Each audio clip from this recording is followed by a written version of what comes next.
Isaiah chapter 16. Send the lamb to the ruler of the land, from Selah by way of the desert to the mount of the daughter of Zion. Like fleeing birds, like a scattered nest, so are the daughters of Moab at the fords of the Arnon. Give counsel, grant justice, make your shade like night at the height of noon. Shelter the outcasts, do not reveal the fugitive. Let the outcasts of Moab sojourn among you. Be a shelter to them from the destroyer, when the oppressor is no more and destruction has ceased, and he who tramples underfoot has vanished from the land. Then a throne will be established in steadfast love, and on it will sit in faithfulness in the tent of David, one who judges and seeks justice, and is swift to do righteousness. We have heard of the pride of Moab, how proud he is, of his arrogance, his pride, and his insolence. In his idle boasting he is not right. Therefore let Moab wail for Moab, let everyone wail. Mourn, utterly stricken, for the raisin cakes of Kir-Hareseth, for the fields of Heshbon languish, and the vine of Sibmah. The lords of the nations have struck down its branches, which reached to Jazer and strayed to the desert. Its shoots spread abroad and passed over the sea. Therefore I weep with the weeping of Jazer for the vine of Sibmah. I drench you with my tears, O Heshbon and Elealeh. For over your summer fruit and your harvest the shout has ceased, and joy and gladness are taken away from the fruitful field. And in the vineyards no songs are sung, no cheers are raised, no treader treads out wine in the presses. I have put an end to the shouting. Therefore my inner parts moan like a lyre for Moab, and my inmost self for Kir-Hareseth. And when Moab presents himself, when he wearies himself on the high place, when he comes to his sanctuary to pray, he will not prevail. This is the word that the Lord spoke concerning Moab in the past. But now the Lord has spoken, saying, In 3 years, like the years of a hired worker, the glory of Moab will be brought into contempt, in spite of all his great multitude, and those who remain will be very few and feeble. Isaiah chapter 15 contained a lament for Moab, Judah's neighbour, a nation situated largely to the east of the Dead Sea. Moab was the son of Lot's eldest daughter through her incestuous relations with her father. Her sister bore Ammon, the forefather of the Ammonites, through relations with Lot too. Toward the end of the lament of the preceding chapter, Moabites were fleeing to Zoar, much as Lot and his family had done at the time of the destruction of Sodom and Gomorrah. It's likely that some of the Moabites were intending to take refuge in Judah. The opening 5 verses of this chapter are challenging to understand, and various lines of interpretation have been followed by different commentators. They seem to relate back to the description of refugees from Moab in the preceding chapter, whether or not there is a strong literary connection between the 2 sections or not. However, it is unclear whether these are the words of Moabite refugees appealing for asylum, or whether they are the words of Zion, exhorting Judah to make room for the refugees from Moab. An important associated question is whether we should read the section that follows as the response to the opening 5 verses, or as a more independent section or oracle. If the opening section is the message of Moabite refugees, and the verses that follow are Judah's response, it might seem as though the Moabites' appeal for shelter is denied. Beyond this, there is the question of whether seemingly sincere messianic sentiments such as those of verse 5 are conceivable in the mouth of Moabites. My inclination is to take the opening section as the words of the Moabites, and the section that follows as a more general reflection upon the situation facing Moab. This would give the opening 5 verses a more hopeful flavour. Read this way, Moab is sending messengers to Zion, describing their desperate plight and begging for asylum. They are a scattered and vulnerable remnant at the river crossing on the borders of their land, and also sending a message from a foreign land, if Selah is in Edom. Alternatively, Selah might refer to one of Moab's own strongholds, a place to which they had retreated. Comparing themselves to birds whose nest had been destroyed, they begged Judah to take them in and to show compassion for them in their time of crisis. The Moabites are presented as expressing confidence in the Lord's promise to establish the throne of David and peace through the reign of the Messiah, something that has already been referred to at several junctures in the book to this point. These could be read as words that the Lord or the prophet is putting in the mouths of the Moabites, presenting their appeal for sanctuary in an idealized way, suggesting that this is a way in which the Lord's promise of bringing the nations to Zion might be fulfilled in part. Zion and its Davidic king can be a site of sanctuary for the nations in their distress, a beacon of hope and righteousness to the needy and the oppressed of the nations. In such a manner the Lord would fulfill some of the promise of chapter 2 verses 1 to 4. It shall come to pass in the latter days that the mountain of the house of the Lord shall be established as the highest of the mountains, and shall be lifted up above the hills, and all the nations shall flow to it, and many people shall come and say, Come, let us go up to the mountain of the Lord, to the house of the God of Jacob, that he may teach us his ways, and that we may walk in his paths. For out of Zion shall go forth the law, and the word of the Lord from Jerusalem. He shall judge between the nations, and shall decide disputes for many peoples, and they shall beat their swords into plowshares, and their spears into pruning hooks. Nation shall not lift up sword against nation, neither shall they learn war any more. Verses 6 to 12 should, I believe, be read as a broader reflection upon Moab's pride and its downfall, although some, such as Christopher Seitz, argue that they should be understood as a rejection of the earlier request of Moab for asylum. If this is the case, then we would probably need to read the earlier statements of the Moabites concerning the Davidic Messiah as insincere flattery. I don't believe that this is persuasive as a reading. A consistent theme in Isaiah to this point has been the Lord's humbling of the pride of the peoples, and Moab's pride is well known. The nation of Moab is compared to a spreading vine. The vine of Moab spread throughout its land and beyond its borders, but now its branches are being cut off. With the cutting off of the nation's vine, its fruitfulness is being denied, and the joy of harvest is being removed. Instead of the joyful cries of the harvesters and those treading out the wine in the presses, the nation is filled with mourning. Once again the Lord himself mourns for Moab, even as Moab, in its idolatrous worship, finds that its prayers and its sacrifices are offered in vain. We should recognise the extensive similarities between this passage and the prophecy concerning Moab in Jeremiah chapter 48, which also uses material from the book of Numbers. These similarities are especially noticeable in verses 29 to 36. We have heard of the pride of Moab. He is very proud, of his loftiness, his pride, and his arrogance, and the haughtiness of his heart. I know his insolence, declares the Lord. His boasts are false, his deeds are false. Therefore I wail for Moab. I cry out for all Moab. For the men of Kir-Hareseth I mourn. More than for Jazer I weep for you, O vine of Sibmah. Your branches passed over the sea, reached to the sea of Jazer. On your summer fruits and your grapes the destroyer has fallen. Gladness and joy have been taken away from the fruitful land of Moab. I have made the wine cease from the winepresses. No one treads them with shouts of joy. The shouting is not the shout of joy. From the outcry at Heshbon even to Elealeh, as far as Jahaz they utter their voice. From Zoar to Horonaim and Eglash-Shalishiah, for the waters of Nimrim also have become desolate. And I will bring to an end in Moab, declares the Lord, him who offers sacrifice in the high place and makes offerings to his God. Therefore my heart moans for Moab like a flute, and my heart moans like a flute for the men of Kir-Hareseth. Therefore the riches they gained have perished. In the commonalities between Jeremiah's material and the material from this chapter in Isaiah, perhaps we have evidence of a common tradition that lies behind both of them.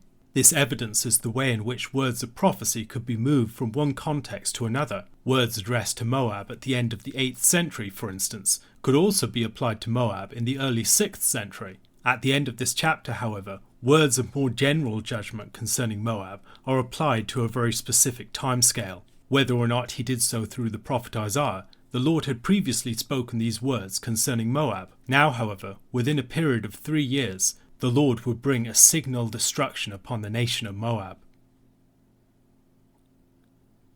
A question to consider: why might a Davidic kingdom receiving refugees from Moab be particularly appropriate? Mark chapter 11 verse 27 to chapter 12 verse 12. And they came again to Jerusalem, and as he was walking in the temple, the chief priests and the scribes and the elders came to him, and they said to him, By what authority are you doing these things? Or who gave you this authority to do them? Jesus said to them, I will ask you one question. Answer me, and I will tell you by what authority I do these things. Was the baptism of John from heaven or from man? Answer me. And they discussed it with one another, saying, If we say from heaven, he will say, Why then did you not believe him? But shall we say from man? They were afraid of the people, for they all held that John really was a prophet. So they answered Jesus, We do not know. And Jesus said to them, Neither will I tell you by what authority I do these things. And he began to speak to them in parables. A man planted a vineyard, and put a fence around it, and dug a pit for the winepress, and built a tower, and leased it to tenants, and went into another country. When the season came, he sent a servant to the tenants to get from them some of the fruit of the vineyard. And they took him and beat him, and sent him away empty-handed. Again he sent to them another servant, and they struck him on the head, and treated him shamefully. And he sent another, and him they killed. And so with many others, some they beat, and some they killed. He had still one other, a beloved son. Finally he sent him to them, saying, They will respect my son. But those tenants said to one another, This is the heir, come, let us kill him, and the inheritance will be ours. And they took him and killed him, and threw him out of the vineyard. What will the owner of the vineyard do? He will come and destroy the tenants, and give the vineyard to others. Have you not read this scripture? The stone that the builders rejected has become the cornerstone. This was the Lord's doing, and it is marvelous in our eyes. And they were seeking to arrest him, but feared the people, for they perceived that he had told the parable against them. So they left him and went away. The end of Mark chapter 11 sees Jesus back in the temple again, and there is a movement back and forth between the Mount of Olives and the Temple Mount in this chapter that is worth paying attention to, and we see it continuing throughout the Gospel. Jesus has entered the city like a king. He declared judgment upon the temple. He'd healed within it, and there are people gathering around and behind him. He's the head of a movement. And now the leaders, the chief priests, the scribes, and other elders try to trap him. If his authority is from man, it can be dismissed. If his claim is that it is from God, they have grounds to move against him. So Jesus answers their question with a question. Once again, he's challenging the authority on which they are asking the question and putting them in a position where they are trapped. The answer to the question that Jesus asks is the answer to the question that the chief priests and the elders ask, because John the Baptist was sent by God and his prophetic ministry was one through which God authorized and bore witness to his Son. So Jesus traps those seeking to trap him, as he does on many other occasions. The parable of the tenants that follows is important to read in the light of Israel's identity as the vineyard. Jesus introduces the parable in a way that highlights the background of Isaiah 5 and Psalm 80. Isaiah chapter 5 verses 1 to 7 reads, Let me sing for my beloved my love song concerning his vineyard. My beloved had a vineyard on a very fertile hill. He dug it and cleared it of stones, and planted it with choice vines. He built a watchtower in the midst of it, and hewed out a wine vat in it. And he looked for it to yield grapes, but it yielded wild grapes. And now, O inhabitants of Jerusalem and men of Judah, judge between me and my vineyard. What more was there to do for my vineyard, that I have not done in it? When I looked for it to yield grapes, why did it yield wild grapes? And now I will tell you what I will do to my vineyard. I will remove its hedge, and it shall be devoured. I will break down its wall, and it shall be trampled down. I will make it a waste. It shall not be pruned or hoed, and briars and thorns shall grow up. I will also command the clouds that they rain no rain upon it. For the vineyard of the Lord of hosts is the house of Israel, and the men of Judah are his pleasant planting. And he looked for justice, but behold bloodshed, for righteousness, but behold an outcry. The prophecies of Isaiah have often been in the background of the book of Mark, and here is no exception. We also see references in Psalm 80 verses 8 to 16. You brought a vine out of Egypt. You drove out the nations and planted it. You cleared the ground for it. It took deep root and filled the land. The mountains were covered with its shade, the mighty cedars with its branches. It sent out its branches to the sea and its shoots to the river. Why then have you broken down its walls, so that all who pass along the way pluck its fruit? The boar from the forest ravages it, and all that move in the field feed on it. Turn again, O God of hosts, look down from heaven and see, have regard for this vine, the stock that your right hand planted, and for the son whom you made strong for yourself. They have burned it with fire, they have cut it down, may they perish at the rebuke of your face. Isaiah's parable focused upon the failure of the vineyard to produce good fruit. Jesus, however, focuses upon the wickedness of those working within it. The fruit seems to be there, but the workers are rebellious. The master is sending his servants, the prophets, and finally his own son, and all are being rejected. In speaking of the killing of the son within the parable, Jesus is presenting to the people who will orchestrate his death their part in the fulfillment of this parable. Listening to the parable to this point, you can imagine that the chief priests and the scribes and the elders would have thought in terms of the background of Psalm 80. The vineyard of God has been exposed to the enemies of the Lord, to the enemies of the people who are ravaging it, and they're going to pray for God to deliver them. The real problem are the Romans or some other force that's oppressing the land from outside. But even though a passage like Psalm 80 is playing in the background, the enemies of the land are not actually the Romans in this parable. It's the elders and the chief priests and the scribes themselves. And a further biblical allusion can help us to see what's taking place here. In Genesis chapter 37, 18-20, we read of Joseph approaching his brothers. They saw him from afar, and before he came near to them, they conspired against him to kill him. They said to one another, "Here comes this dreamer. Come now, let us kill him and throw him into one of the pits." The wicked tenants in this parable speak in a manner similar to the brothers of Joseph. They are members of the people. They are the tribes of the land. And they are rejecting the one that has been set apart by the Father to receive the firstborn portion. By using this particular parallel, maybe we could see Jesus inviting us to read his story in the light of the story of Joseph. He's the one who's going to be placed into the pit. He's the one who's going to go down into the far country. He's the one who's going to deliver his people. And he's going to be raised up, seated at the right hand of power. He's going to have criminals on either side of him. He's going to provide bread and wine.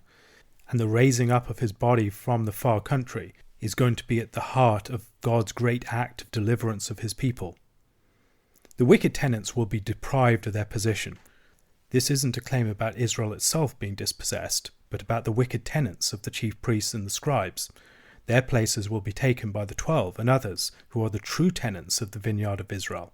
It also looks forward to fruit from Israel. The vineyard isn't abandoned, it's given into different hands. And Jesus quotes Psalm 118 verses 22-23 here, a verse that is used in reference to resurrection in Acts 4 verse 11 and 1 Peter 2 verses 4 and 7. The stone that the builders rejected has become the chief cornerstone. The quotation interprets the parable.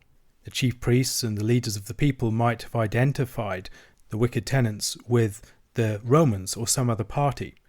Although it's not found in Mark's Greek, there seems to be a wordplay behind the use of this verse, with son, ben, and stone, eben, being played off against each other. The rejected son is the rejected stone, and this brings temple themes to the foreground.